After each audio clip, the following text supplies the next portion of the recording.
Welcome to civil वाला। हमारे इस चैनल पर घटना सार की सीरीज स्टार्ट की गई थी जिसके 2 पार्ट आ चुके हैं, पार्ट 1 पार्ट 2।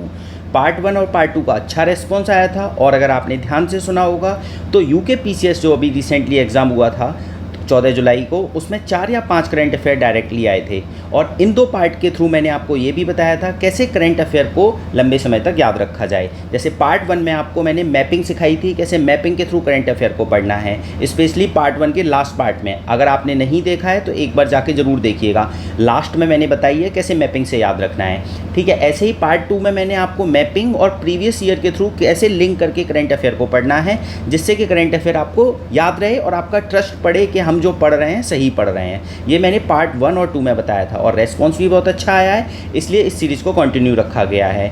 और जो यूपी पीसीएस का एग्ज़ाम है अक्टूबर में और आरओ का जो एग्ज़ाम है दिसंबर में, इन दोनों एग्ज़ाम के लिए बहुत ही इंपॉर्टेंट है। ध्यान से सुनिए, मैं कोशिश करूँगा कि आपको जो भी करंट अफेयर पढ़ाऊँ यहीं की यहीं याद करा दूँ और एक बार बस उसे और एक बार खुद से पढ़ लीजिएगा तो आपको लंबे समय के लिए याद हो जाएगा। ठीक है, तो बिना देरी से अब स्टार्ट करते हैं, चलते हैं अपने पहले करंट अफेयर पे। तो पहला करंट अफेयर क्या है कि यूएई के राष्ट्रपति ने किस देश के राजदूत को प्रथम श्रेणी स्वतंत्रता पदक प्रदान किया है। तो यूएई के राष्ट्रपति ने प्रथम श्रेणी का स्वतंत्रता पदक किसको प्रदान किया है? पैराग्वे को। पैराग्वे कौन सा कंट्री है? साउथ अमेरिका का एक कंट्री है और पैराग्वे क्या है? लैंड लॉक कंट्री है। जैसा कि मैंने आपको पार्ट 1 में भी बताया था कि पैराग्वे लैंड लॉक कंट्री है, उराग्वे लैंड लॉक नहीं है। उसमें मैंने तरीका भी बताया था कैसे आपको कंफ्यूज नहीं होना है कि कौन सा लैंड लॉक्ड है कौन सा लैंड लॉक नहीं है। ठीक है, इसके बाद अगले करंट अफेयर पे चलते हैं कि जापान के टोक्यो विश्वविद्यालय ने कहाँ पर दुनिया की सबसे ऊंची वेधशाला बनाई है। तो कहाँ बनाई है? अटाकामा वेधशाला। इसको रिवर्स करके भी एक बार पढ़ना है मैं कि दुनिया की सबसे ऊंची वेधशाला अटाकामा वेधशाला चिली में किसने बनाई है? तो जापान के टोक्यो विश्वविद्यालय ने बनाई है। ठीक है, अब ये बताइए कि अटाकामा डेजर्ट कहाँ पे है? चिली कहाँ पे है? आपका साउथ अमेरिका का कंट्री है। ठीक है, याद रखना है, ड्राइएस्ट डेजर्ट है वर्ल्ड का ये। क्लियर? अगले करंट अफेयर पर चलते हैं। जो 10वीं विश्व जल मंच है, इसका आयोजन इंडोनेशिया में किया गया। इसकी थीम क्या थी? साझा समृद्धि के लिए जल। साझा समृद्धि के लिए जल। तो आपको ये याद रखना है। ठीक है, अब ये देखिए एक बार कि इंडोनेशिया एक कंट्री है, आइलैंड कंट्री है आपको। ठीक है, एक बार यूपीएससी में इंडोनेशिया से रिलेटेड करंट अफेयर आया था तो उसको भी एक बार देख लेते हैं। देखिए करंट अफेयर क्या था कि which of the following is geographically closest to greatest Nicobar. ये कब आया था ये करंट अफेयर? 2017 यूपीएससी में आया था। अब ये आप खुद सोच के बताइए कि ग्रेटर निकोबार के सबसे क्लोजेस्ट कौन सा आइलैंड कंट्री होगा? सुमात्रा होगा, बोर्नियो होगा, जावा होगा कि श्रीलंका होगा? तो देखिए इंडोनेशिया का एक बार मैप देख लेते हैं, उससे आपको क्लियर हो जाएगा।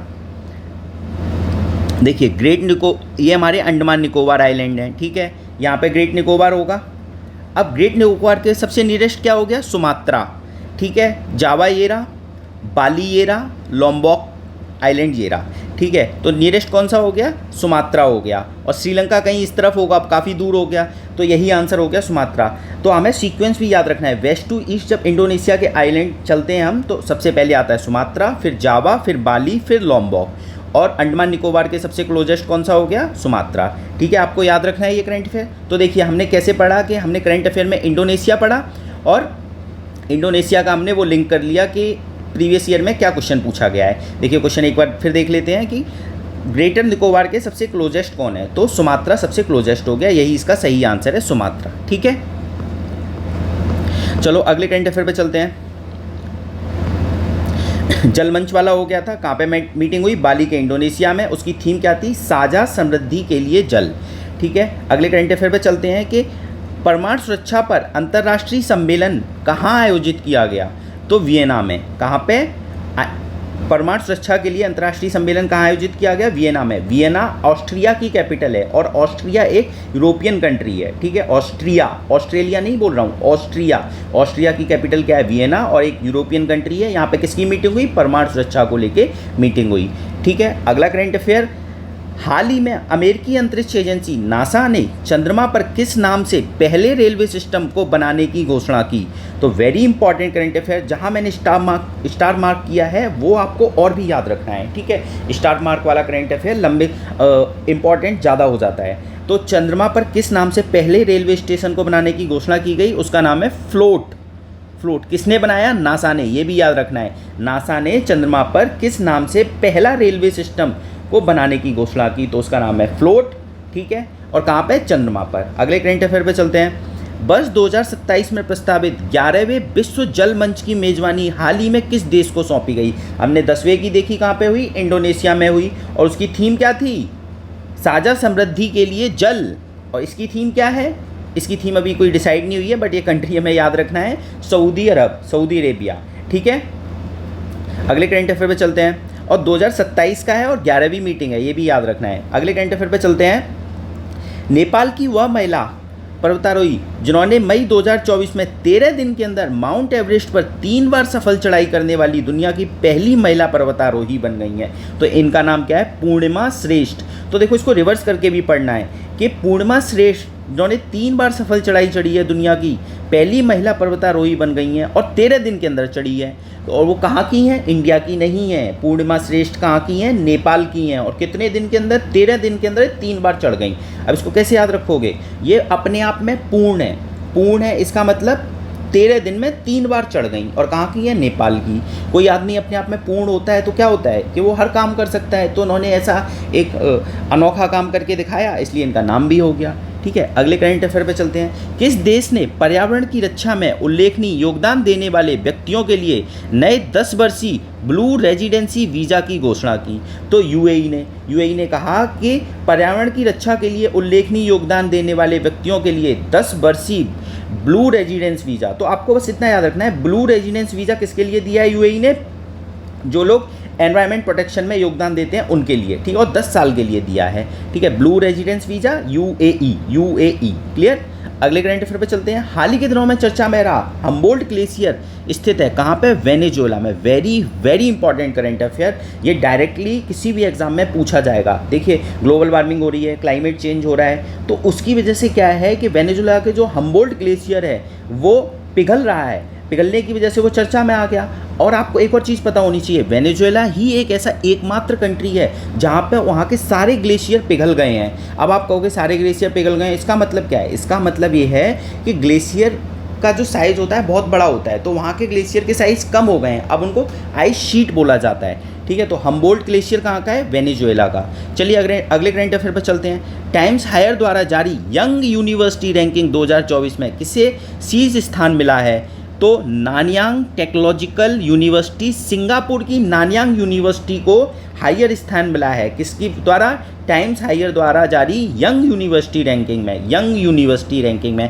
ये नानयांग यूनिवर्सिटी कहाँ की है? सिंगापुर की है, याद रखना। चाइना और जापान नहीं टिक करना है, सिंगापुर याद रखना है, ठीक है। अगले करंट अफेयर पे चलते हैं। हाल ही में नेपाल ने अपने किस शहर को आधिकारिक तौर पर पर्यटन राजधानी घोषित किया है? तो पोखरा। वेरी वेरी इंपॉर्टेंट, हमेशा याद रखना। यूपीपीसीएस के एग्जाम के लिए कोई भी करंट अफेयर अगर नेपाल से रिलेटेड है तो आपको याद रखना है, ठीक है। यहाँ पे क्या है? नेपाल की पर्यटन राजधानी किसको घोषित किया गया है? पोखरा। वैसे क्या है उसकी कैपिटल, पॉलिटिकल कैपिटल? तो वो है हमारी काठमांडू, ठीक है। तो पर्यटन राजधानी किसको घोषित किया है? पोखरा को। जैसे आपको अगर याद हो, पिछले साल यूपीपीसीएस 2023 में एक क्वेश्चन पूछा था, एक प्लेन क्रैश हुआ था नेपाल में, उसका नाम पूछा था, शायद येती था, YETI, एग्जैक्ट नहीं याद आ रहा है, बट YETI था। एक बार क्रॉस चेक कर लीजिएगा इसे। तो ये 2023 का करंट अफेयर था, तो हमें ये भी याद रखना है। अब क्या, कौन सी राजधानी बन गई है? पर्यटन राजधानी पोखरा। अगले करंट अफेयर पर चलते हैं। वेल्थिएस्ट सिटीज़ रिपोर्ट में विश्व का सबसे अमीर शहर कौन सा है? न्यूयॉर्क है। वैसे भी सबको पता है अमेरिका का न्यूयॉर्क शहर बहुत फेमस है उसकी, ठीक है। तो सबसे अमीर शहर भी क्या हो गया? न्यूयॉर्क। किसके अकॉर्डिंग? वेल्थिएस्ट सिटी रिपोर्ट के अकॉर्डिंग, ठीक है। अगले करंट अफेयर पर चलते हैं। लगातार बढ़ रही मुद्रास्फीति से परेशान, मुद्रास्फीति मतलब इन्फ्लेशन से परेशान जिम्बाब्वे ने अपनी अर्थव्यवस्था को स्थिर करने के उद्देश्य से अप्रैल 2024 में किस नाम से स्वर्ण समर्थित मुद्रा जारी की?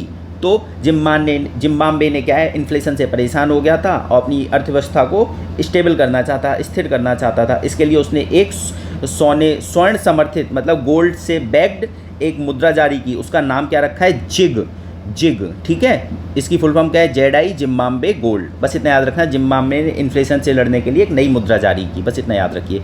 अगला करंट अफेयर इंपॉर्टेंट है। नाटो के 6 सदस्य देशों लैटविया, लिथुआनिया, इस्टोनिया, पोलैंड और फिनलैंड, और छठवां देश कौन सा है? नॉर्वे ने संयुक्त रूप से किस देश के विरुद्ध ड्रोन दीवार बनाने की घोषणा की? तो इन 6 देशों ने मिलकर ड्रोन दीवार किसके अगेंस्ट में बनाने की घोषणा की? तो रूस के अगेंस्ट में। ठीक है, ये जो कंट्री हैं मोस्टली यूरोप के ईस्टर्न पार्ट वाले कंट्री हैं और रसिया से इनका अधिकतर बॉर्डर टच होता है, तो इन्होंने कहा कि हम ड्रोन दीवार बना लेते हैं वहाँ पर, मतलब ड्रोन अपने सर्विलेंस के लिए लगा देंगे, तो उसी को उन्होंने क्या बोला है? ड्रोन दीवार बोला है। अगले करंट अफेयर पर चलते हैं। कोलंबो प्रोसेस की अध्यक्षता पहली बार किस देश ने ग्रहण की? भारत ने। तो कोलंबो प्रोसेस की अध्यक्षता पहली बार किसने ग्रहण की? भारत ने। कोलंबो किसको कैपिटल है? श्रीलंका की कैपिटल है। ठीक है, अब कोलंबो प्रोसेस क्यों होता है? जो लेबर कॉन्ट्रेक्चुअल लेबर होती हैं उनके लिए, जो विदेशों में कॉन्ट्रेक्चुअल लेबर होती हैं उनके मैनेजमेंट के लिए कोलंबो प्रोसेस किया जाता है। ठीक है, स्पेशली माइग्रेंट लेबर के लिए, प्रवासी मजदूरों के लिए। ठीक है, मतलब उनके वेलफेयर के बारे में बात की जाती है इसमें। अगले करंट अफेयर पे चलते हैं। हाल ही में किस अफ्रीकी देश ने देश भर में एमपॉक्स मंकी पॉक्स के प्रकोप को स्वास्थ्य आपातकाल घोषित किया? मतलब किसी कंट्री में मंकी पॉक्स हो गया और वहाँ पे आपातकाल घोषित कर दिया गया, हेल्थ इमरजेंसी घोषित की गई। वो कौन सा अफ्रीकी देश है? Congo, democratic Republic of Congo. ठीक है, कॉन्गो अलग है, डेमोक्रेटिक रिपब्लिक ऑफ कॉन्गो अलग है। तो याद रखना है किस अफ्रीकी देश ने देश भर में एमपॉक्स के प्रकोप को लेकर हेल्थ इमरजेंसी घोषित की? कॉन्गो ने। ठीक है, यही एक इसी से रिलेटेड मैंने आपको पार्ट 1 में भी बताया था कि सबसे बड़ा पीटलैंड भी कहाँ पे है? यूपीएससी 2024 में एक क्वेश्चन आया था, डेमोक्रेटिक रिपब्लिक ऑफ कॉन्गो में। ठीक है, चलिए अगले करंट अफेयर पे चलते हैं। पाकिस्तानी सेना की मेडिकल कोर ने जून 2024 में ब्रिगेडियर के पद पर पहुंचने वाली पाकिस्तान में अल्पसंख्यक समुदाय की पहली महिला बनी। मतलब पाकिस्तान में जो माइनॉरिटी कम्युनिटीज़ हैं, पाकिस्तान में माइनॉरिटीज़ कम्युनिटीज़ कौन होंगी? हिंदू होंगे, सिख होंगे। ठीक है, तो स्पेशली माइनॉरिटी कम्युनिटीज़ की महिला ब्रिगेडियर के पद पर पहुंची पाकिस्तान में, वो भी मेडिकल कोर में। तो क्या नाम है उनका? Helen Mary Roberts. तो आपको कैसे याद रखना है? हेलेन मैरी रॉबर्ट्स कहाँ पहुँची? पाकिस्तान में ब्रिगेडियर की पद पर पहुँची। ठीक है, अब ऐसे याद रख सकते हैं, थोड़ा फनी निमोनिक्स है कि उन्होंने किसी से शादी कर ली और वो ब्रिगेडियर के उस पर पहुँच गई। ठीक है, तो मैरी वर्ड याद रखिए।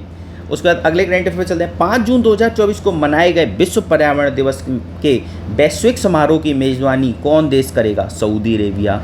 तो जो 5 जून 2024 को विश्व पर्यावरण दिवस मनाया गया, उसकी मेज़बानी किसने की? सऊदी अरेबिया ने। Very important. इससे पहले हमने देखो सऊदी अरेबिया का एक और करंट अफेयर पढ़ा था कि 11वीं विश्व जल मंच कहाँ मनाई जाएगी? सऊदी अरेबिया में। ये हमने विश्व पर्यावरण दिवस 2024 का कहाँ मनाया गया? सऊदी अरेबिया में। और विश्व पर्यावरण दिवस कब मनाया जाता है? 5 जून। वेरी वेरी इंपॉर्टेंट, ये भी याद रखिए। अच्छा, कोई कमेंट करके बताए कि इसकी थीम क्या थी?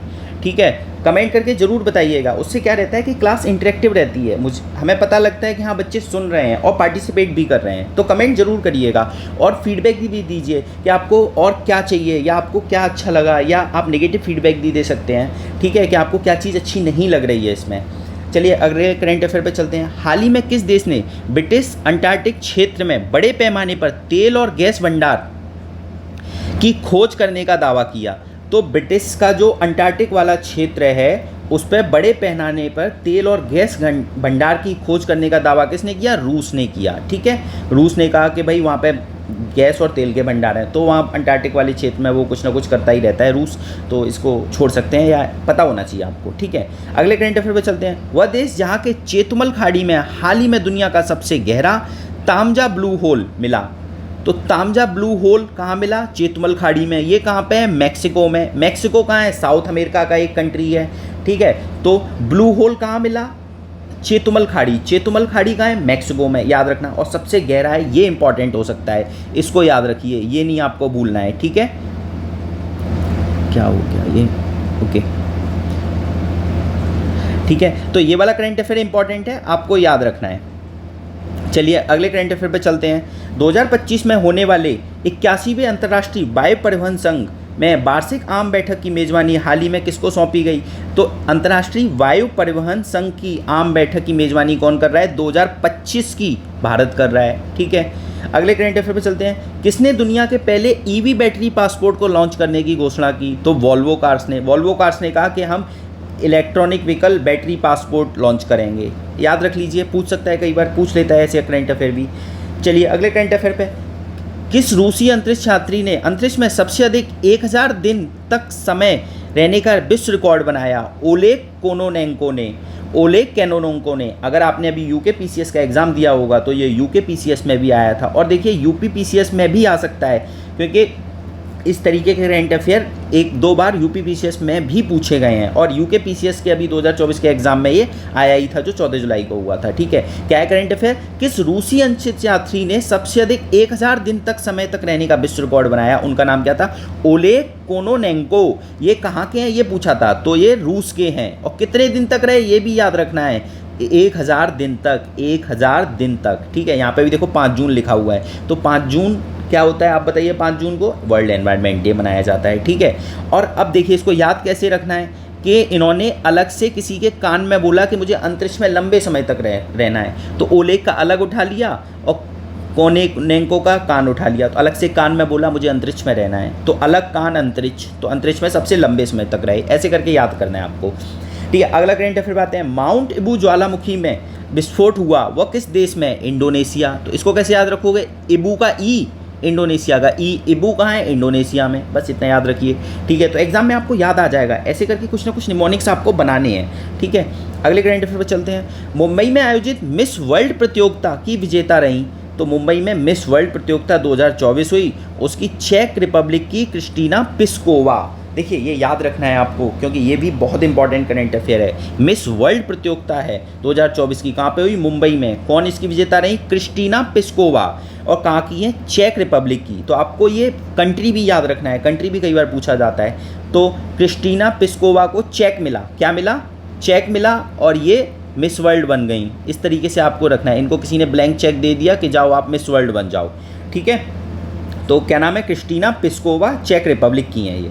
अगले करंट अफेयर, उत्तरी यूरोप में स्थित किस नॉर्डिक देश को 7 मार्च 2024 को नाटो में 32वें सदस्य के रूप में शामिल किया गया? वेरी वेरी इंपॉर्टेंट, कि स्वीडन को शामिल किया गया है। तो आपको इसको रिवर्स करके भी पढ़ना है कि रिसेंटली नाटो में स्वीडन को भी शामिल किया गया है।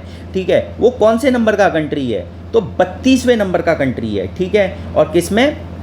नाटो में शामिल किया गया है। ठीक है, तो और टोटल अब नाटो में कितने कंट्री हो गए?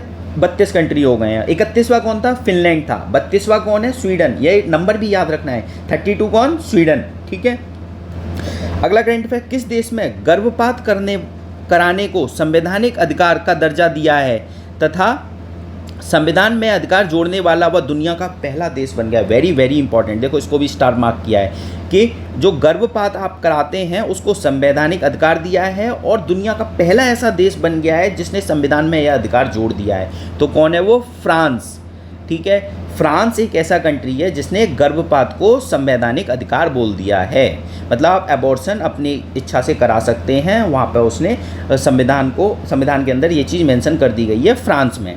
ठीक है, और जगह ऐसे करके याद रख सकते हैं कि और जगह तो गर्भपात अगर कोई कराता है तो फांसी दे देते हैं। फ्रांस ने क्या है? हम नहीं देंगे फांसी, हम तो संविधान में नाम लिख देते हैं। फ्रांस का फांसी नहीं दी जाएगी गर्भपात में, जबकि आपको अधिकार दिया जाएगा, आप चाहें तो करा सकते हैं। ठीक है, अगला करंट अफेयर, मार्च 2024 में प्रस्तुत आंकड़ों के अनुसार दुनिया की सबसे कम प्रजनन दर किस देश में दर्ज की गई?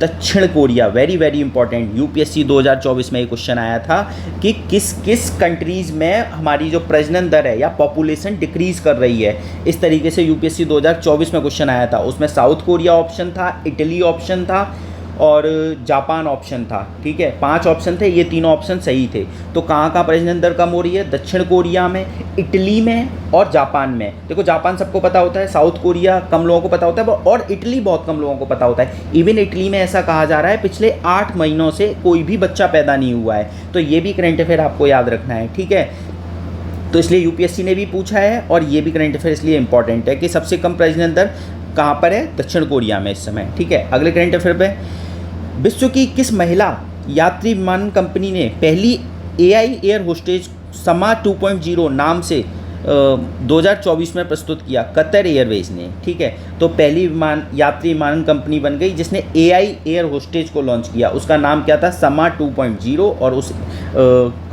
उसका कंपनी का नाम क्या था? Qatar Airways. ठीक है, अगले करंट अफेयर पर चलते हैं। माइक्रोसॉफ्ट और ओपन एआई द्वारा किस नाम से एआई सुपर कंप्यूटर विकसित करने की घोषणा की गई? तो जो सुपर कंप्यूटर विकसित किया जा रहा है उसका नाम है स्टारगेट सुपर कंप्यूटर। कौन कौन बना रहा है? माइक्रोसॉफ्ट और ओपन एआई मिलकर बना रहे हैं, एआई सुपर कंप्यूटर है ये। क्या नाम है इसका? स्टारगेट। कौन मिलकर बना रहा है? माइक्रोसॉफ्ट और ओपन एआई, ये याद रखना है, ठीक है। अगला करंट अफेयर, संयुक्त राष्ट्र महासभा द्वारा जून 2024 में किन देशों को संयुक्त राष्ट्र सुरक्षा परिषद के नए स्थायी सदस्य के रूप में चुना गया? तो जो हमारी यूनाइटेड नेशन सिक्योरिटी काउंसिल होती है उसमें कुछ अस्थायी सदस्य भी होते हैं। तो अभी किस किस को चुना गया है? पाकिस्तान को, सोमालिया को, डेनमार्क को, पनामा को, ग्रीस को। हमारे नेबरिंग कंट्री में किसको चुना गया है? पाकिस्तान को। और फिर इधर अफ्रीका में सोमालिया को, यूरोप में डेनमार्क को, पनामा सेंट्रल अमेरिका में आ गया और ग्रीस यूरोप में आ गया, ठीक है। तो इनको अस्थायी सदस्य के रूप में चुना गया है, ठीक है। अगले करंट अफेयर पर चलते हैं। WHO ने कहाँ पर वॉक द टॉक योग सत्र कार्यक्रम का उद्घाटन किया? तो जेनेवा के स्विट्जरलैंड में। तो इम्पॉर्टेंट है, इसे एक बार दोबारा पढ़ लेते हैं। WHO ने कहाँ पर वॉक द टॉक योग सत्र का कार्यक्रम आयोजन किया? तो जेनेवा के स्विट्जरलैंड में, ठीक है। अगला करंट अफेयर, कजाकिस्तान ने कहाँ पर आयोजित परमाणु सुरक्षा पर अंतर्राष्ट्रीय सम्मेलन की अध्यक्षता की? तो वियना, ऑस्ट्रिया। किससे रिलेटेड? परमाणु सुरक्षा पर अंतर्राष्ट्रीय सम्मेलन की अध्यक्षता कहाँ पर की गई? कजाकिस्तान ने की, वियना, ऑस्ट्रिया में। ऊपर भी मैंने आपको बताया था वियना किसकी कैपिटल है? ऑस्ट्रिया की कैपिटल है। और यहाँ पे क्या हुआ? परमाणु सुरक्षा पर अंतर्राष्ट्रीय सम्मेलन हुआ और उसकी अध्यक्षता किसने की? कजाकिस्तान ने, ठीक है। अगले करंट अफेयर पे चलते हैं कि किस देश ने पृथ्वी के ध्रुवों का अध्ययन करने के लिए लघु जलवायु उपग्रह प्री फायर का सफल परीक्षण किया? तो अमेरिका ने। तो प्री फायर क्या है? लघु जलवायु उपग्रह है जो क्या करेगा? पृथ्वी के ध्रुवों का अध्ययन करेगा। और इसने किसने लॉन्च किया है? अमेरिका ने इसका सफल परीक्षण किया है। क्या नाम है इसका? प्री फायर, ठीक है। अगले करंट अफेयर पे, किस देश ने मलेरिया फैलाने वाले मच्छरों से लड़ने के लिए आनुवांशिक रूप से संशोधित मच्छरों को छोड़ा है? तो जिबूती ने। जिबूती एक अफ्रीकन कंट्री है, याद रखना, ठीक है। तो क्या करंट अफेयर है कि किस देश ने मलेरिया फैलाने वाले मच्छरों से लड़ने के लिए आनुवांशिक रूप से संशोधित मच्छरों को छोड़ा है? तो मलेरिया से लड़ने के लिए उसने कुछ जेनेटिक इंजीनियरिंग करके मच्छरों को छोड़ा है जिससे वहाँ पे नॉर्मल मच्छरों की पॉपुलेशन कम हो जाए। वो कंट्री कौन सा है? जिबूती। इंपॉर्टेंट है, याद रखना। दक्षिण कोरिया ने 2045 तक मंगल ग्रह पर पहुंचने की योजना के साथ अंतरिक्ष अन्वेषण पर 100 ट्रिलियन वॉट के निवेश की घोषणा के साथ साथ किस नाम से अपनी अंतरिक्ष एजेंसी की घोषणा हाल ही में की? तो इसमें आपको क्या याद रखना है कि जो साउथ कोरिया है उसने अपनी अंतरिक्ष एजेंसी बनाने की घोषणा की। उसका नाम क्या है? Korea aerospace administration. Current affair में कैसे आ सकता है कि कौन से कंट्री ने रिसेंटली अपनी अंतरिक्ष एजेंसी बनाई है? तो साउथ कोरिया ने बनाई है, ठीक है। और उसने कहा है कि 2045 तक हम मंगल ग्रह पर पहुंचने की कोशिश करेंगे। बस इतना याद रखना है, ठीक है। अगला करंट अफेयर, विश्व का सबसे लंबा पैदल यात्री सस्पेंशन ब्रिज जिसका नाम है ब्रिज ऑफ नेशनल यूनिटी, ये कहाँ पे खोला गया? हंगरी। हंगरी कहाँ पे है? साउथ अफ्रीका में। इसकी कैपिटल क्या है? बुडापेस्ट, BUDAPASTE, ठीक है। यहाँ पे हंगरी में क्या खोला गया है? लंबा पैदल यात्री सस्पेंशन ब्रिज। इसका नाम क्या है? ब्रिज ऑफ नेशनल यूनिटी, ठीक है। अगले करंट अफेयर पर चलते हैं। अमेरिका की पहली निजी कंपनी इंटुएटिव मशीन्स द्वारा निर्मित वह लैंडर जो 22 फरवरी 2024 को चांद के दक्षिणी ध्रुव पर उतरने में सफल हुआ, उसका नाम क्या था? लैंडर ODCSS, ठीक है। एक बार इसे दोबारा पढ़ते हैं कि अमेरिका की जो पहली निजी कंपनी है जिसने, उसका नाम क्या है? इंटुएटिव मशीन्स, जिसका लैंडर चांद के दक्षिणी ध्रुव पर पहुंचा, ठीक है। उसका नाम, लैंडर का नाम क्या था? Lander ODSS। वेरी इंपॉर्टेंट है क्योंकि पहली ऐसी निजी कंपनी है जो कि चंद्रमा के दक्षिणी ध्रुव पर पहुंची, साउथ पोल तक, ठीक है। क्योंकि अभी तक जो कंपनियां जाती थी वो किसी कंट्री से फंडेड होती थी, ये प्राइवेट कंपनी है, ठीक है। तो इसका नाम क्या है? Intuitive machine. कंपनी का नाम भी याद रखना है, इंटुएटिव मशीन, ठीक है। अगला करंट अफेयर, 12 से 17 फरवरी 2024 के बीच प्रवासी प्रजाति संरक्षण सम्मेलन CMS COP14 का आयोजन कहाँ किया गया? तो सिंपल है कि जो कन्वेंशन ऑफ माइग्रेटरी स्पीसीज से रिलेटेड जो COP हुआ था, जो माइग्रेटरी स्पीसीज होती हैं उनसे रिलेटेड COP14 हुआ था, कहाँ किया गया? समरकंद में, उज्बेकिस्तान। समरकंद, उज्बेकिस्तान, ठीक है। समरकंद सिटी कहाँ पे? उज्बेकिस्तान में। अगला करंट अफेयर कि म्यूनिक सुरक्षा सम्मेलन कहाँ होता है? जर्मनी के शहर में होता है, हमेशा इतना याद रखिए। म्यूनिक सुरक्षा सम्मेलन जर्मनी के शहर में होता है, म्यूनिक सिटी भी है जर्मनी में, ठीक है। अगले करंट अफेयर पे चलते हैं कि फरवरी में विश्व सामाजिक मंच के 16वें सम्मेलन का आयोजन कहाँ किया गया? काठमांडू नेपाल में किया गया। हमने ऊपर नेपाल के बारे में एक और चीज़ पढ़ी थी, नेपाल ने अपनी टूरिज्म कैपिटल किसको बना दिया है, पोखरा को बना दिया है, ठीक है। और विश्व सामाजिक मंच का 16वां सम्मेलन कहाँ हुआ, काठमांडू नेपाल में। मैंने ये भी बताया था यूपीपीसीएस में नेपाल से रिलेटेड कोई भी क्वेश्चन हो आपको इग्नोर नहीं करना, उसे पढ़ के जाना है, ठीक है। तो विश्व सामाजिक मंच की मीटिंग कहाँ पे होगी, काठमांडू के नेपाल में हुई थी। अगला करंट अफेयर, किसे हेग स्थित अंतर्राष्ट्रीय न्यायालय इंटरनेशनल कोर्ट ऑफ जस्टिस का अध्यक्ष चुना गया। तो इंटरनेशनल कोर्ट ऑफ जस्टिस का अध्यक्ष किसे चुना गया, जस्टिस नवाफ सलाम लेबनान के। तो आईसीजे का अध्यक्ष किसे चुना गया, जस्टिस नवाफ सलाम लेबनान के, ठीक है। और आईसीजे का हेडक्वार्टर कहाँ है, हेग में है। एक और कोर्ट होता है जिसका नाम है आईसीसी, इसकी फुल फॉर्म मुझे कमेंट करके बताइए कि आईसीसी की फुल फॉर्म क्या है, ठीक है। अगले करंट अफेयर पे चलते हैं, ये इससे अलग है, दोनों याद रखना, आईसीजे अलग है, आईसीसी अलग है, आपको आईसीसी की फुल फॉर्म बतानी है, क्लियर। अगला करंट अफेयर पे चलते हैं, हाल ही में कौन सा देश अपने नियमित राष्ट्रीय टीकाकरण कार्यक्रम में मलेरिया वैक्सीन आरटीएसएस, इसको AS01 मॉस्क्यूटिक्स भी बोलते हैं, को शामिल करने वाला दुनिया का पहला देश बन गया है, कैमरून। वेरी इंपॉर्टेंट कि मलेरिया की वैक्सीन को अपने जो वैक्सीनेशन प्रोग्राम में शामिल करने वाला पहला देश कौन बन गया है, कैमरून बन गया है। उसका नाम क्या है, AS01 मॉस्क्यूटिक्स, ठीक है, याद रखना है नाम भी AS01। अगला करंट अफेयर, और कैमरून कंट्री है, कैमरून कहाँ का कंट्री है, ये अफ्रीका का कंट्री है, ठीक है। अगला करंट अफेयर, जनवरी 2024 में विश्व का सबसे बड़ा 18 मिलियन टन लिथियम भंडार कहाँ खोजा गया है। वेरी वेरी इंपॉर्टेंट, सबसे बड़ा लिथियम भंडार अभी तक का कहाँ मिला है, कैलिफोर्निया अमेरिका में, कैलिफोर्निया अमेरिका में। इसे हाईलाइट कर लीजिए और इस करंट अफेयर को याद कर लेना, ये एग्जाम में पूछा जा सकता है। अगला current affair, Tom traffic index 2023 में किसे दुनिया का सबसे ट्रैफिक जाम वाला शहर घोषित किया गया, इंग्लैंड, ब्रिटेन, लंदन, ब्रिटेन। अच्छा देखिए, मैं आपको जैसे नेपाल के बारे में बता रहा हूँ, ऐसे ही यूपीपीसीएस की आदत है कि ब्रिटेन में अगर कुछ हुआ है तो वो भी एग्ज़ाम में पूछते हैं अधिकतर। सेम पिछले साल 2 करंट अफेयर आए थे ब्रिटेन से रिलेटेड, और नेपाल से रिलेटेड 1 करंट अफेयर आया था। हर साल ऐसा होता है, तो आपको याद रखना है कि ब्रिटेन से रिलेटेड कोई भी करंट अफेयर आएगा वो भी आपको याद रखना है। तो सबसे ज़्यादा जाम किस शहर में लगता है, टॉम ट्रैफिक इंडेक्स के अनुसार लंदन, ब्रिटेन में, ठीक है।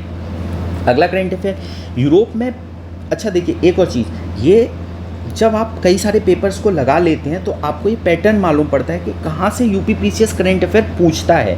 तो इन वीडियो को सुनने का सबसे बड़ा फ़ायदा आपको ये होगा, जो भी एक्सपीरियंस है मुझे, वो उस एक्सपीरियंस के थ्रू मैं आपको ये बता सकता हूँ कि आपको किस एरिया से करंट अफेयर टारगेट करना है और कौन से इंपॉर्टेंट हैं। पढ़ने सब हैं आपको, लेकिन याद क्या क्या रखना है ये ज़रूरी है। तो देखिए ये वाला इंपॉर्टेंट है कि सबसे ज़्यादा जाम कहाँ लगता है, लंदन, क्योंकि ब्रिटेन से रिलेटेड है। मुझे पता है कि वो ब्रिटेन से रिलेटेड, नेपाल से रिलेटेड यूपीपीसीएस क्वेश्चन पूछता है हर साल, ठीक है। अब 2023 का पेपर चेक कर सकते हैं, ब्रिटेन से रिलेटेड 2, एक बार वहाँ के जो प्रिंस हैं उन्होंने एक बुक लिखी थी, उससे करंट अफेयर पूछा था, और वहाँ के एक मिनिस्टर ने कोई स्कैंडल किया था, उससे रिलेटेड करंट अफेयर पूछा था। तो 2 करंट अफेयर डायरेक्टली आए थे पिछले साल, ठीक है। अगले करंट अफेयर पे चलते हैं, यूरोप में पहली बार कहाँ से यूपीआई का औपचारिक रूप से प्रयोग किया गया। तो यूरोप में पहली बार यूपीआई का प्रयोग किया गया, किसने किया, फ्रांस ने किया, ठीक है। और कहाँ पे किया, एफिल टावर में किया, फ्रांस में एफिल टावर में पहली बार यूपीआई का प्रयोग यूरोप में किया गया। याद रखना, पूछा जा सकता है, क्योंकि यूपीआई एक इंडिया का एक ऐसा प्रोग्राम है जिसके जो वर्ल्ड में रिकॉग्नाइज्ड है, ठीक है। इसके थ्रू हमारे यहाँ बहुत ज़्यादा डिजिटल पेमेंट प्रमोट हुआ। तो यूपीआई की फुल फॉर्म क्या है ये कमेंट करके बताइए, ठीक है, ज़रूर बताइएगा कि यूपीआई की फुल फॉर्म क्या है। अगला करंट अफेयर, श्रीलंका का जो 76वां स्वतंत्रता दिवस समारोह मनाया गया, उसमें भारत की कौन सी पनडुब्बी कोलंबो बंदरगाह पर पहुंची। तो कौन पहुंची, INS करंज, INS करंज, 2-3 बार बोलिए, INS करंज, INS करंज।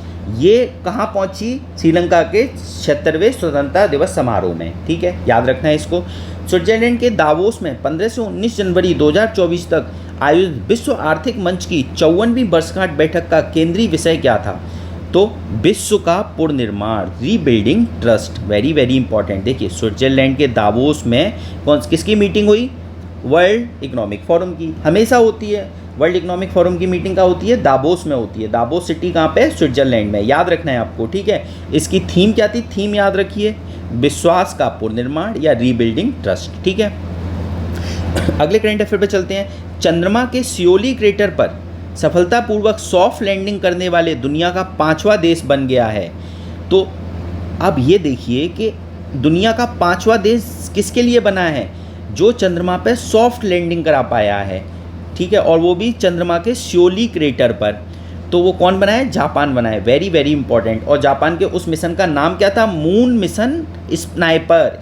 तो स्नाइपर मिशन किसका है, जापान का है। किसके लिए है, मून के लिए है। ये दुनिया में 5वां ऐसा कंट्री बन गया है जिसने सॉफ्ट लैंडिंग चंद्रमा पे कराई, ठीक है। अब ये देखिए, मैं आपसे कुछ चीज़ पूछता हूँ जो कि चंद्रयान 3 से रिलेटेड है। देखिए, चंद्रयान 3 को किससे लॉन्च किया गया था, ये आपको मैं बता देता हूँ, LVM 3 से। अच्छा, चंद्रयान 3 से रिलेटेड 2 डेट बहुत इंपॉर्टेंट है, 14 जुलाई और 23 अगस्त। अच्छा, 23 अगस्त मैं आपको बता देता हूँ क्यों इंपॉर्टेंट है। 23 अगस्त को स्पेस डे घोषित किया है हमने, नेशनल स्पेस डे मनाया जाएगा। वेरी वेरी इंपॉर्टेंट, याद रखना। UPPCS या किसी भी स्टेट PCS के एग्ज़ाम में ज़रूर आएगा ये, मतलब किसी भी एग्ज़ाम में आ सकता है इस साल के। तो याद रखना, 23 अगस्त को नेशनल स्पेस डे मनाया जाता है। क्यों, क्योंकि जो चंद्रयान 3 पहली बार सॉफ्ट लैंडिंग हुई थी और चंद्रमा की सतह पर उतरा था, तो उस दिन 23 अगस्त था। तो 23 अगस्त को हमने कौन सा डे मनाया, नेशनल स्पेस डे। अब 14 जुलाई क्यों इंपॉर्टेंट है, ये आपको बताना है कमेंट करके, ठीक है। इसके अलावा 2 वर्ड भी इंपॉर्टेंट है, तिरंगा पॉइंट और शिव शक्ति पॉइंट। तो तिरंगा पॉइंट क्यों इंपॉर्टेंट है, तिरंगा पॉइंट इसलिए इंपॉर्टेंट है, जो चंद्रयान 2 से की जो हार्ड लैंडिंग हुई थी मून की सतह पर, वो वहाँ पे जहाँ पे हुई थी उस पॉइंट को हमने तिरंगा पॉइंट बोला था। और चंद्रयान 3 की जो लैंडिंग हुई थी, सॉफ्ट लैंडिंग हुई थी, चंद्रयान 2 की हार्ड लैंडिंग हुई थी और हमारा वो लैंडर क्रैश कर गया था। चंद्रयान 3 की सॉफ्ट लैंडिंग हुई, आराम से लैंड कर गया था, और उस पॉइंट को हमने क्या बोला था जहाँ पे वो उतरा था, तो शिव शक्ति पॉइंट, शिव शक्ति पॉइंट याद रखना। 3 वाले पॉइंट को हमने शिव शक्ति, 2 वाले को तिरंगा पॉइंट, ठीक है। तो हम आपको कमेंट करके ज़रूर बताना है। देखो, इतनी सारी इन्फॉर्मेशन मैंने आपको बताई, तो 14 जुलाई क्यों इंपॉर्टेंट है, चंद्रयान 3 से रिलेटेड है, ये आपको कमेंट करके ज़रूर बताना है, ठीक है। अगला current affair, vibrant Gujarat summit की थीम क्या थी, gateway to future, gateway to future. तो आप ऐसे याद रखिए कि गुजरात से आप अरेबियन सी की तरफ निकल जाते हैं, तो गुजरात एक तरीके से गेट का काम करता है अरेबियन सी के लिए।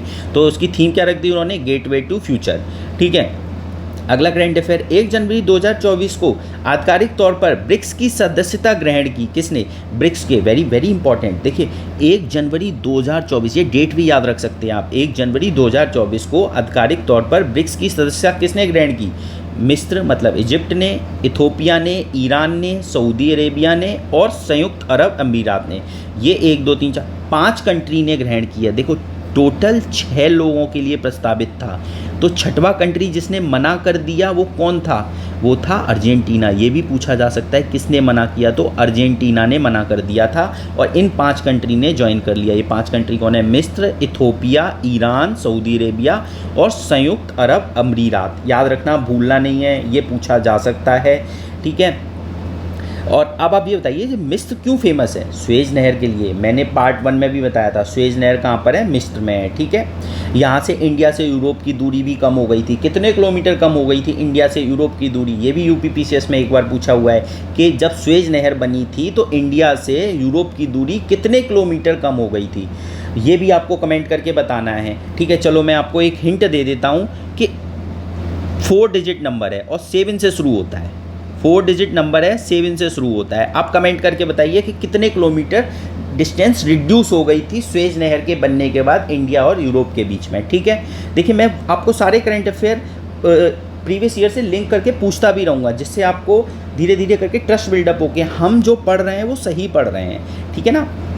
अगला करंट अफेयर, युगांडा के कंपाला में आयोजित 19वें गुट निरपेक्ष आंदोलन, गुट निरपेक्ष मतलब नॉन अलाइनमेंट मूवमेंट शिखर सम्मेलन की थीम क्या थी, तो deepening cooperation for shared global affluence. तो नेम का समिट कहाँ हुआ, युगांडा के कंपाला में, ठीक है। युगांडा एक अफ्रीकन कंट्री है और इसकी थीम क्या थी, deepening cooperation for shared global affluence, ठीक है। कौन से नंबर का ये था, 19वें नंबर का, ये भी देखो आपको याद रखना है, ठीक है। 19वें नंबर की मीटिंग थी नेम की। अगले करंट अफेयर पे चलते हैं। हाल ही में डिजिटल सेजन वीज़ा जारी करने वाला पहला यूरोपीय देश। तो देखिए, जो यूरोप में वीज़ा फ्री जोन है उसको हम क्या बोलते हैं, सेंजन जोन बोलते हैं। तो अभी रिसेंटली क्या हुआ, डिजिटल वीज़ा की बात चली, तो डिजिटल वीज़ा किसने चालू किया, फ्रांस ने चालू किया है, ठीक है। अभी हम फ्रांस से, हमने करंट अफेयर और पढ़ा था कि फ्रांस के एफिल टावर से UPI स्टार्ट हुआ है। तो पहली बार यूरोप में UPI स्टार्ट हुआ कहाँ पे, फ्रांस में। कहाँ से, एफिल टावर से। ठीक है, अगला करंट अफेयर पे चलते हैं। और हमने वीज़ा वाला ये पढ़ लिया कि फ्रांस ने शेंजन जोन के लिए डिजिटल वीज़ा स्टार्ट किया है। अगला करंट अफेयर, किस चीनी स्टार्टअप ने जनवरी 2024 में दुनिया की पहली परमाणु बैटरी का अनावरण किया? तो क्या नाम है उसका, beta volt. Beta volt very very important. कौन सा चाइनीज स्टार्टअप है जिसने कि परमाणु बैटरी, मतलब न्यूक्लियर एनर्जी से वो बैटरी बनी हुई है, उस बैटरी में एनर्जी कहाँ से आई है, न्यूक्लियर फ्यूल से आई है। ठीक है, तो उसका अनावरण किसने किया, चीनी स्टार्टअप ने किया। उसका नाम क्या था, very very important, beta volt. Beta volt नाम याद रखना है। ठीक है, अगला करंट अफेयर, किस मुस्लिम देश द्वारा मेहदा, केहान 2 और हल्फ 1 नामक 3 उपग्रहों का सफल परीक्षण किया गया? ईरान का। ठीक है ना, तो ईरान ने, एक मुस्लिम देश है, उसने अभी 3 सैटेलाइट का सफल परीक्षण किया। नाम क्या था, मेहदा, केहान, हल्फ 1। ये नाम नहीं याद रखने, लेकिन आपको ईरान कंट्री जो इंपॉर्टेंट है याद रखना है। अभी हमने ऊपर भी पढ़ा था, ब्रिक्स में ईरान ऐड हुआ है अभी रिसेंटली। ठीक है, 1 जनवरी को ऐड हुआ है। देखो डेट भी इंपॉर्टेंट है, इसमें मैंने आपको डेट भी बताई थी, 1 जनवरी 2024 को आधिकारिक तौर पर ये 5 कंट्री ऐड हुए हैं, इसमें ईरान भी ऐड हुआ है। ठीक है, अब ये देखिए यहाँ पे मैंने 2 चीज़ें लिखी हैं। अभी रिसेंटली ईरान के प्रेसिडेंट की मौत हो गई थी। ठीक है, तो वो किस हेलीकॉप्टर को यूज़ कर रहे थे, उसका नाम इंपॉर्टेंट है, बेल 212। बेल 212 हेलीकॉप्टर यूज़ कर रहे थे और वो क्रैश कर गया था। अब जो नए प्रेसिडेंट बने हैं, मसूद पेजिस्कान। ठीक है, हो सकता है प्रोनाउंसिएशन में थोड़ी प्रॉब्लम हो, कोई बात नहीं, आप सही से एक बार देख लीजिएगा, मसूद पेजिस्कान। ठीक है, ये नए प्रेसिडेंट बने, ये नाम भी याद रखना है, ये हेलीकॉप्टर का नाम भी याद रखना है, और ईरान को ब्रिक्स के साथ रिलेट करते हुए भी पढ़ना है। ठीक है, और एक भी याद रखना है कि ईरान की बाउंड्री कैस्पियन सी से लगती है। ईरान की बाउंड्री कैस्पियन सी से लगती है। ठीक है, अगला करंट अफेयर, पश्चिमी अफ्रीकी राज्यों के आर्थिक समुदाय के सैन्य शासन वाले किन 3 देशों ने अपने को अलग कर लिया है? तो कुल मिला के आप इसको ऐसे समझिए कि जो अफ्रीका का एक ग्रुप है, इकोवॉस, इसमें कई सारे अफ्रीकन कंट्रीज़ हैं। तो अब जिन कंट्रीज़ में सैन्य शासन लग गया है, उन देशों को अलग कर दिया गया है। मतलब सैन्य शासन मतलब उन 3 कंट्री में कूप हो गया है। तो बुर्किना फासो में मतलब मिलिट्री शासन आ गया है, माली और नाइजर में, इसलिए इनको इकोवास ग्रुप से बाहर कर दिया गया है। ठीक है, बुर्किना फासो में, माली में और नाइजर में। अच्छा ये बताइए, जो नाइजर कंट्री है, ये अफ्रीकन कंट्री हैं तीनों, और नाइजर कंट्री लैंडलॉक्ड है कि समुद्र से इसकी बाउंड्री लगती है? ये कमेंट करके बताइए। ठीक है, चलिए अब हमने अंतर्राष्ट्रीय करंट अफेयर कंप्लीट कर लिया है और हम स्टार्ट करते हैं आर्थिक मतलब इकोनॉमिक करंट अफेयर के बारे में। ठीक है, तो देखिए अभी रिसेंटली क्या हुआ है कि हाल ही में किस कंपनी को मिनी रत्न स्थित श्रेणी 1 से सम्मानित किया गया है? तो किसको मिनी रत्न संबंधित स्थित श्रेणी 1 से सेंट्रल इलेक्ट्रॉनिक्स लिमिटेड को सम्मानित किया गया है। ठीक है, तो टोटल 3 कैटेगरी होती हैं, महारत्न, नवरत्न और मिनी रत्न। मिनी रत्न में 2 श्रेणी होती हैं, श्रेणी 1, श्रेणी 2। तो मिनी रत्न श्रेणी 1 में सेंट्रल इलेक्ट्रॉनिक्स लिमिटेड को सम्मानित किया गया है। ठीक है, अगला करंट अफेयर, अब जो भारत का विदेशी ऋण जून 2024 में आंकड़ों के अनुसार मार्च 2024 तक कितना था? तो विदेशी ऋण कितना था? $663.8 बिलियन। एक बार इसे रीड कर लीजिए, कितना था? 663। ठीक है, 3 दूनी 6, तो 2 बार 6 इधर लिख दिया, इधर 3 लिख दिया, इतने बिलियन डॉलर था मार्च 2024 तक। ठीक है, अगला current affair, India international bullion exchange में ट्रेडिंग कम क्लियरिंग सदस्य बनने वाला पहला बैंक बना है। कौन? भारतीय स्टेट बैंक। क्या पढ़ा हमने कि इंडिया इंटरनेशनल बुलियन में ट्रेडिंग कम क्लियरिंग सदस्य बनने वाला पहला बैंक कौन बना है? भारतीय स्टेट बैंक। ठीक है, अगला करंट अफेयर, IIBX क्या है? IIBX एक बुलियन एक्सचेंज है जो कि गुजरात के गिफ्ट सिटी में खोला गया है। ठीक है, और इसमें सबसे पहला सदस्य IIBX का कौन बना है? भारतीय स्टेट बैंक बना है, और IIBX बुलियन एक्सचेंज है जो कि गुजरात के गिफ्ट सिटी में खोला गया है। तो ये भी पूछा जा सकता है कि गिफ्ट सिटी कहाँ पर है? तो गुजरात में है। एक बार आप इसको यूट्यूब पे या गूगल करके इसकी इमेज देखिए, बहुत अच्छा शहर बन रहा है गिफ्ट सिटी। ठीक है, कहाँ पे है ये? गुजरात में है। अगला करंट अफेयर, विश्व बैंक की द्वारा जारी रिपोर्ट में वर्ष 2025 में भारत की विकास दर कितनी होगी? तो वर्ल्ड बैंक के अनुसार 2025 में भारत की विकास दर 6.6। ये आपको याद रखना है। मैं 2-3 बार, देखो मैंने 1 सेकंड में 3 बार बोल लिया, ऐसे ही आपको याद रखना है। 2-3 बार कोई भी करंट अफेयर पढ़ो, उसको इंटरलाइज करो कि हाँ ये एग्ज़ाम में आ सकता है, अगर आ गया तो गलत नहीं होना चाहिए। अगर हमने कुछ पढ़ा है तो कोशिश करो उसी समय याद हो, ठीक है ना, या कोई ट्रिक्स बना लो, निमोनिक्स बना लो, या 2-3 बार बोल लो, ठीक है। तो 2025 में कितनी दर रहेगी? 6.6। इसको तरीका एक ये भी है, 2025 का आंकड़ा बता रहे हैं, 5 में एक और जोड़ दो, 6.6 हो गया, ठीक है। अगला करंट अफेयर, भारत को सर्वाधिक एफडीआई किस देश से प्राप्त हुआ? सिंगापुर से। तो सिंगापुर ने क्या किया? सिंगापुर का सिंग उठाया। सिंगापुर गाना गा रहा है और एफडीआई भेज रहा है, ठीक है। गाना गाते गाते उसने पैसा भेज दिया, ऐसे करके याद कर लीजिए, ठीक है। तो सिंगापुर से सबसे ज़्यादा एफडीआई आया। एफडीआई की फुल फॉर्म क्या है? फॉरेन डायरेक्ट इन्वेस्टमेंट, ठीक है। अच्छा, एफपीआई की फुल फॉर्म आप कमेंट करके बताइए, इसी से रिलेटेड टर्म है। एफडीआई और एफपीआई हमेशा एक साथ पढ़ते हैं। एफपीआई की फुल फॉर्म क्या है ये आप कमेंट करके बताइए। अच्छा, वह नियो बैंकिंग स्टार्टअप जिसे हाल ही में आरबीआई द्वारा मोबाइल वैलेट लाइसेंस प्रदान किया गया। तो अभी रिसेंटली एक बैंकिंग है नियो बैंकिंग स्टार्टअप, जिसको कि आरबीआई द्वारा वॉलेट लाइसेंस प्रदान किया गया, उसका नाम क्या था? जुपिटर, याद रखना। अब एक चीज़ बताइए, नियो बैंकिंग क्या होती है? ये देखो कई बार एग्जाम में आ जाता है, आजकल बहुत चलन में ये वर्ड है। नियो क्या है?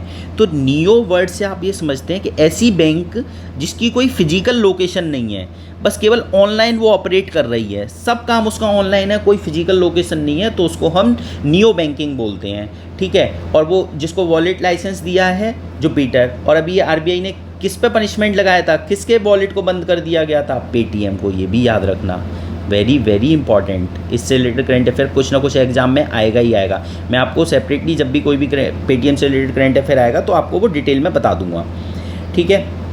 अगला करंट अफेयर कि 4 मार्च 2024 को कहाँ पर स्टेनलेस स्टील क्षेत्र में भारत के पहले ग्रीन हाइड्रोजन संयंत्र का उद्घाटन किया गया? तो पहले ग्रीन हाइड्रोजन संयंत्र किस फील्ड में? स्टील के फील्ड में। कहाँ पे उद्घाटन किया गया? हिसार में। किसने? जिंदल स्टील ने स्टार्ट किया, ठीक है। मतलब ग्रीन हाइड्रोजन से हम स्टेनलेस स्टील बनाएंगे, इतना याद रखना है, ठीक है। अगला करंट अफेयर, हाल ही में किस संस्था ने best conduct of business regulator का पुरस्कार जीता? तो best conduct of business regulator SEBI को ये अवार्ड मिल गया, ठीक है। उसने best conduct of business regulator का अवार्ड जीता है। किसने? सेबी एक स्टैट्यूटरी बॉडी है, ठीक है। 1988 में इसका गठन हुआ था और 1992 में एक स्टैट्यूटरी बॉडी बनी थी, ठीक है। अगला करंट अफेयर, मोदी 3.0 के तहत हाल ही में प्रधानमंत्री आवास योजना के तहत कितने आवास के निर्माण की घोषणा की गई है? तो 3 करोड़ आवास की घोषणा की गई है, ठीक है। अगले करंट अफेयर पे चलते हैं। वर्ष 2015 में शुरू की गई इस योजना के तहत 10 वर्ष, जो पीएम आवास योजना के बारे में ही बात कर रहे हैं, बस उसमें वही डेटा याद रखना है जो हमने पीछे पढ़ा था, ठीक है। अगला करंट अफेयर कि रक्षा शेयरों पर केंद्रित भारत का पहला index fund, very very important.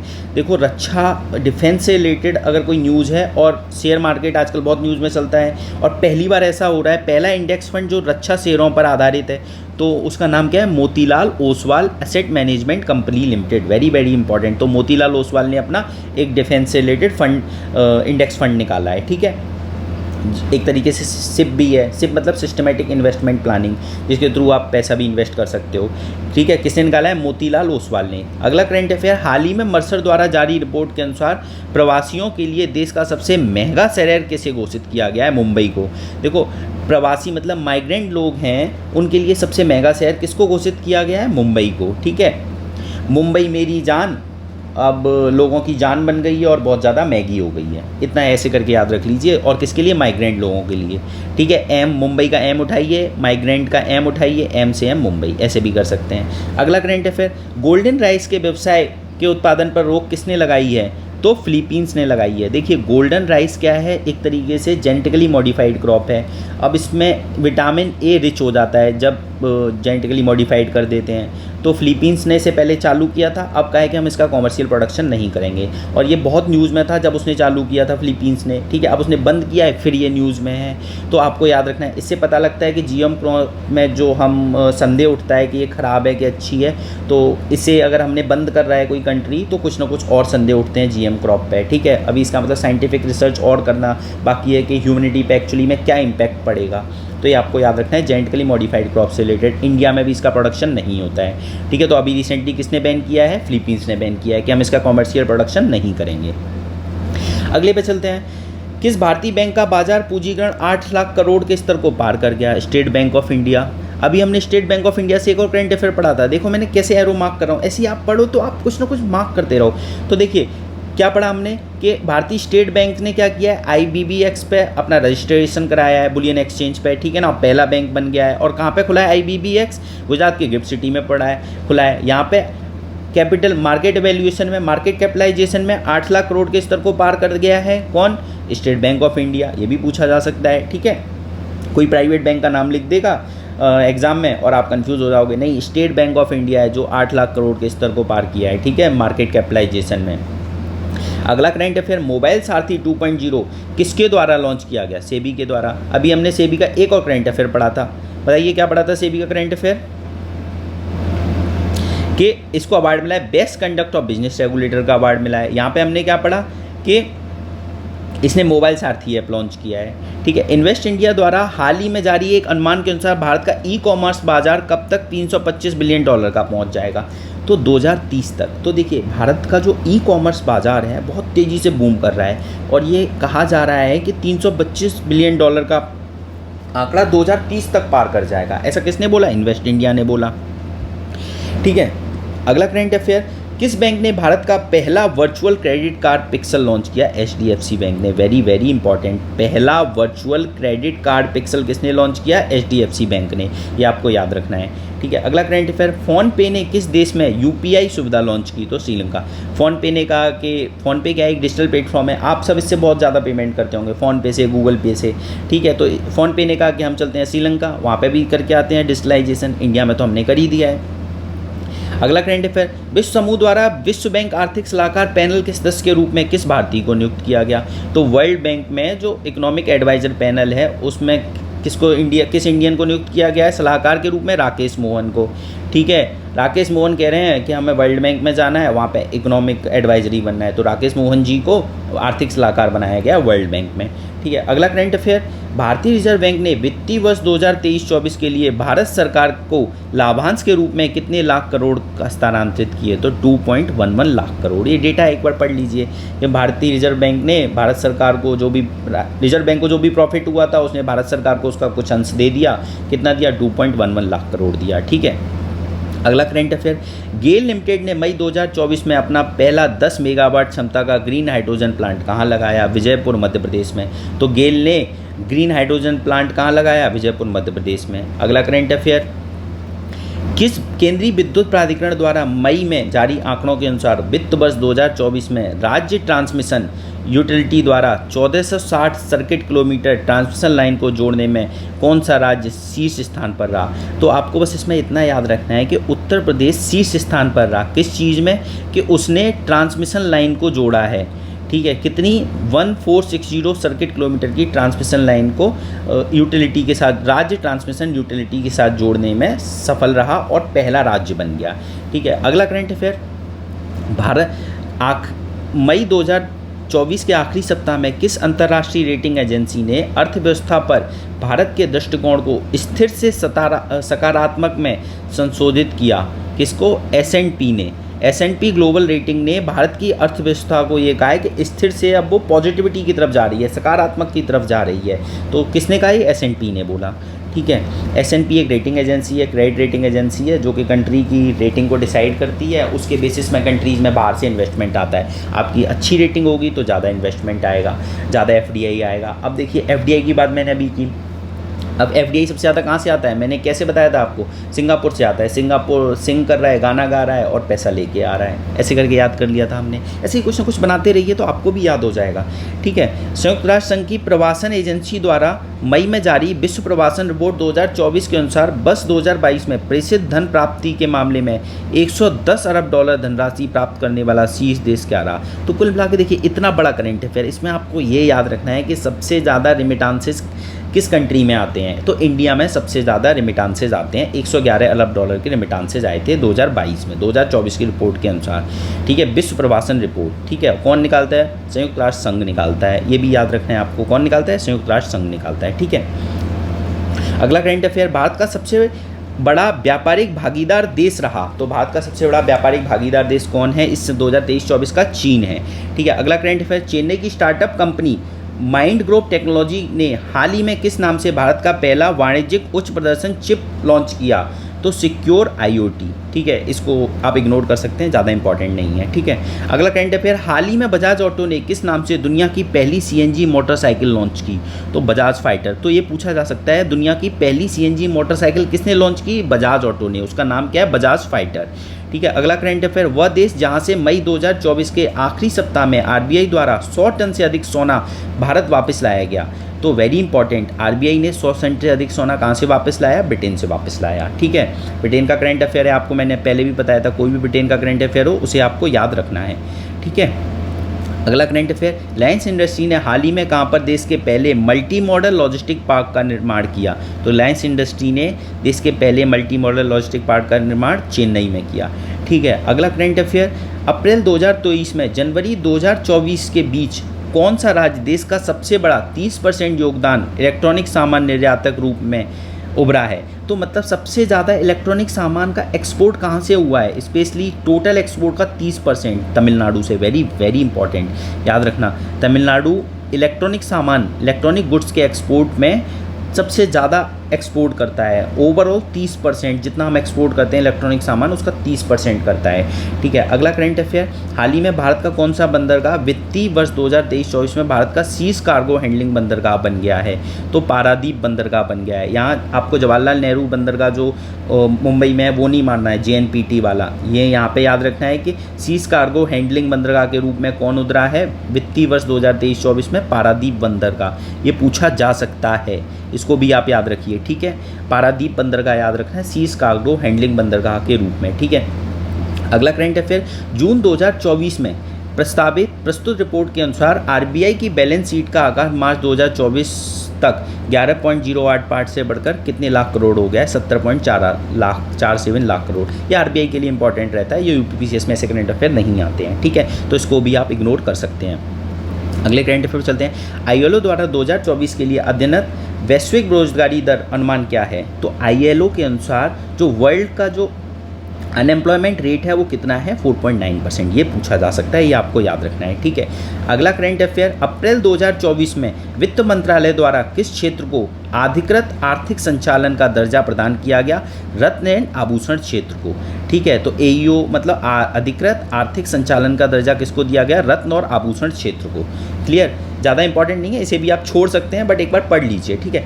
अच्छा देखिए, इसके अलावा अभी हमने इतना करंट अफेयर पढ़ लिया है, अब थोड़ी सी मैपिंग कर लेते हैं एक दो चीज़ों की। जैसे हमने इंडोनेशिया वाली मैपिंग कर ली है, एक हम जापान की आज मैपिंग कर लेते हैं और इंडिया नेपाल की मैपिंग कर लेते हैं, ठीक है। तो देखिए, ये जापान का हमने एक मून मिशन पढ़ा था, ठीक है। जापान न्यूज़ में हमने पढ़ लिया मून मिशन, जो कि 5th कंट्री जापान बन गया है मून पे पहुंचने वाला।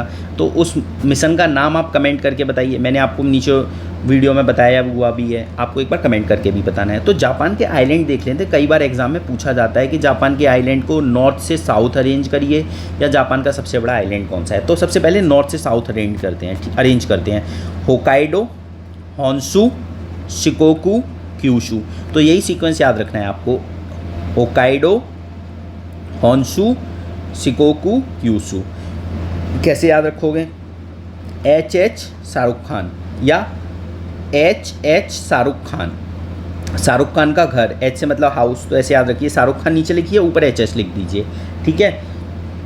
तो H से होकाइडो, H से होन्शु, H से शिकोकू, K से क्यूशू। इसे 3-4 बार आपको पढ़ना है क्योंकि एग्जाम में कई बार आया हुआ है। नॉर्थ से साउथ अरेंज करिए, तो क्या है? होकाइडो पहले है, फिर होन्शु है, फिर शिकोकू है, क्यूशू। आप देख पा रहे हो नॉर्थ से साउथ में किस तरीके से मेंशन है। इसके अलावा दूसरा करंट अफेयर्स में ये भी बनता है कि सबसे बड़ा आइलैंड कौन सा है जापान का? तो होन्शु। तो बीच वाला जो है ना, ये बीच वाला, ये सबसे बड़ा है, याद रखना, होन्शु सबसे बड़ा है। ये भी पूछा जाता है कई बार, नॉर्थ से साउथ पूछा जाएगा जापान के आइलैंड के बारे में। दूसरा सबसे बड़ा आइलैंड तो होन्शु, होकाइडो लगता है बट होन्शु है सेकंड नंबर वाला, ठीक है। चलिए, इसके बाद ना इंडिया नेपाल का मैं एक बार मैप देख लेते हैं, क्योंकि यूपी से नेपाल बहुत टच होता है, तो नेपाल से रिलेटेड करंट अफेयर आता ही आता है, तो एक बार देख लेते हैं, ठीक है। तो देखिए, नेपाल की बाउंड्री उत्तराखंड से टच हो रही है, ठीक है, उत्तर प्रदेश से टच हो रही है, बिहार से टच हो रही है, वेस्ट बंगाल से टच हो रही है, सिक्किम से टच हो रही है। पहले तो आपको 1 2 3 4 5 स्टेट से टच हो रही है, ठीक है, नहीं हाँ 5 स्टेट से टच हो रही है, ठीक है। तो उत्तराखंड, उत्तर प्रदेश, बिहार, वेस्ट बंगाल, सिक्किम, ठीक है। अब आपको ये उत्तर प्रदेश के 7 डिस्ट्रिक्ट टच होते हैं नेपाल से, ये 7 डिस्ट्रिक्ट के नाम आपको पता होने चाहिए। तो देखिए सीक्वेंस में मैं आपको बता रहा हूँ, वेस्ट से ईस्ट सबसे पहले पीलीभीत टच होता है, फिर आपका लखीमपुर खीरी है, फिर बहराइच है, फिर श्रावस्ती है, फिर बलरामपुर है, फिर सिद्धार्थनगर है, फिर महाराजगंज है, ठीक है। एक बार रिपीट करता हूँ, पीलीभीत, लखीमपुर खीरी, बहराइच, श्रावस्ती, बलरामपुर, सिद्धार्थनगर और महाराजगंज। तो ये सीक्वेंस भी आपको याद रखना है, और ये 7 डिस्ट्रिक्ट नेपाल से टच होते हैं, ये भी आपको याद रखना है। और उत्तराखंड, उत्तर प्रदेश, बिहार, वेस्ट बंगाल और सिक्किम, ये 1 2 3 4 5 कंट्री हमारे 5 स्टेट, सॉरी कंट्री नहीं, नेपाल से टच होते हैं, ठीक है। तो हमने एक नेपाल वाला कर लिया, इंडोनेशिया कर लिया, जापान का कर लिया, और करेंट अफेयर कुछ कुछ याद कर लिए हैं, ठीक है। तो आप इस वीडियो में कमेंट जरूर करिए जो भी मैंने आपसे पूछा है, ठीक है। Thank you.